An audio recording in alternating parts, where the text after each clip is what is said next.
Kanilods, kaniyang gitrabaho dito. Mao ni siya nga viewing kaniyang kamera. So i-adjust pa niya kay medyo baba ra, gamay ang kamera. So na siya dito karon.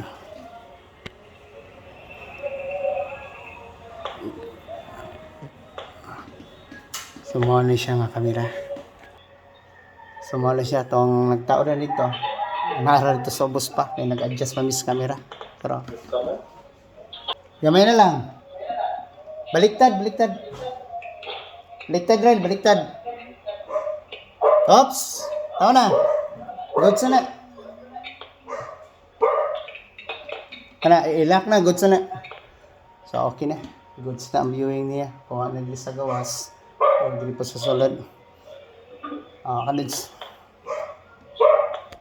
Ang mga kanids ni Katerada. So, katong 16 channel nga monitor niya. So, goods na tanan. Ang view na. So, 16 na ang makuha sa iyang monitor. So mga lods, thank you for watching.